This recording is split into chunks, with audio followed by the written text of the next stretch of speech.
The Great Replacement Theory now is getting a lot of traction.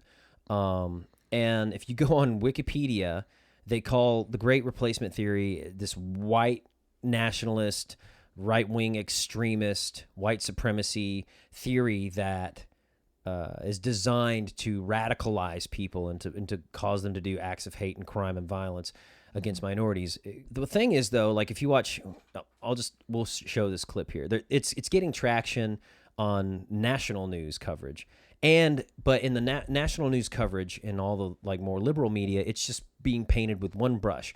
This is white supremacy, white supremacy, white supremacy. What's the danger of letting these lies go unchallenged? The danger is this, that a white supremacist conspiracy theory that was the intellectual ammunition of the KKK and the Nazis has now become mainstream. 50% of Republican voters believe in the Great Replacement Theory, which is a white supremacist conspiracy theory, and a third of Americans do. So although these individuals like Tucker Carlson and Lee Stefanik and other Republicans are not responsible for literally handing the gun to radicalized individuals, they are part of the same ideological infrastructure. They provide the ideological bullets and they mainstream what was once a fringe white supremacist talking point. This has incited and radicalized individuals to commit hate and terror against vulnerable communities both here and abroad. They attack Jews, blacks, Hispanics, Muslims. We're all quote unquote invaders seen as replacing white folks. It is the #1 domestic terror threat in America, white supremacist terrorism.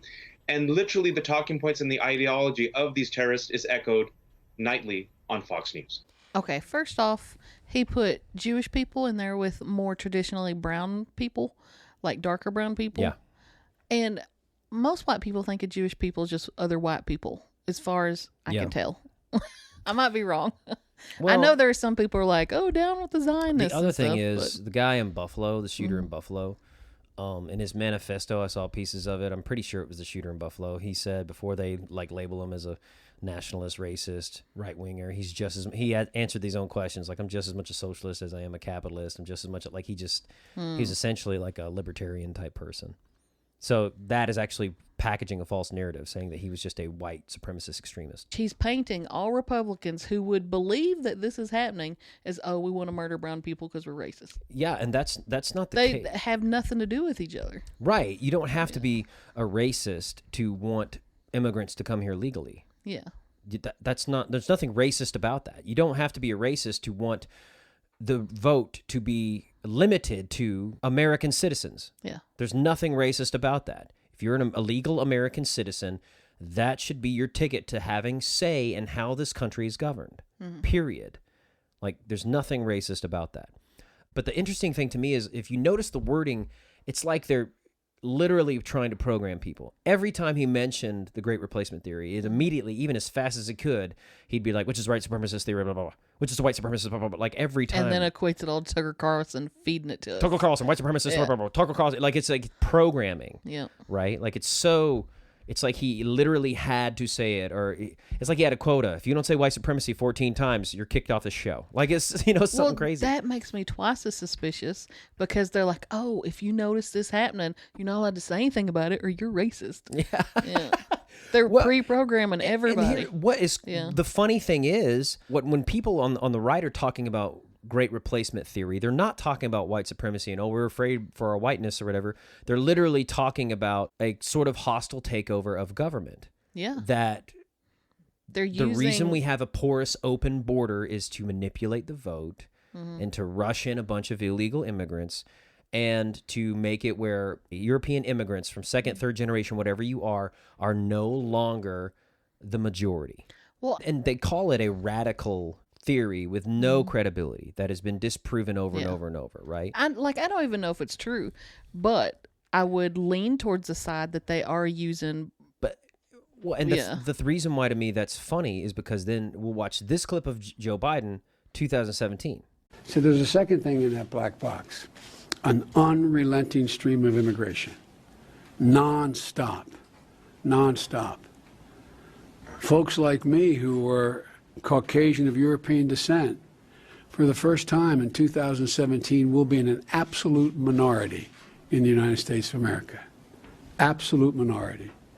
Fewer than 50% of the people in America, from then and on, will be white European stock. That's not a bad thing. Like, to me, it matters neither here nor there what color the people are. I think they're focused on it more than our side would. Yeah, it doesn't matter the color. We just want them to be legal immigrants. Yeah. And that's the thing is like, is how can you say, at one point, how can you say, well, the Great Replacement Theory is that disproven, non-credible theory or a white supremacist crazy loony bin theory when Joe Biden in 2017 is saying by 2017 or whatever, we're going to have this flood of immigration, just this stream, this wide open flood of immigration, and Caucasian people of European descent are absolutely going to be the minority. It's like he's saying that's the goal. That's the good thing. That's the goal. And if that's what America's going to be, that's fine if it happens legally. Yeah, and just naturally through marriage and stuff. Yeah. Here's the interesting thing to me is you know who I think should really be just their gourd be tweaked about this? Indigenous people. Yeah. Native Americans. We come in, steal their land because we have advanced weaponry, right? We come in, we steal their land, and then we shove them Well, on. we bought the land in a lot of cases. We bought the land in a lot of cases, but then we shove them onto reservations. The buying was oftentimes a settlement because it's like, we can come in and just shoot you guys up, like, so settle. And so they get these these swaths of land in Montana and various places that are not super habitable. They got the worst deal, rawest deal in the world, like a very raw deal in this end. Instead of trying to like go back to Native Americans and indigenous people here and say, hey, even though whether you agree with this or not, it's like, hey, we messed up. Let's rearrange and restructure the deal to make things better for all us as America. Instead, it's like, no, we're still not going to worry about you. And as a matter of fact, in pursuit of making white Americans the minority, we're just going to flood the border, open the border with a bunch of other people and just allow them to come in totally illegally. And they're also going to take advantage of the land that your ancestors used to have.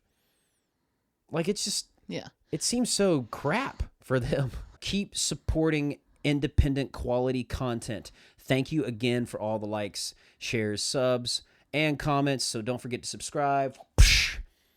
And as always, keep being awesome, because that's how God made you.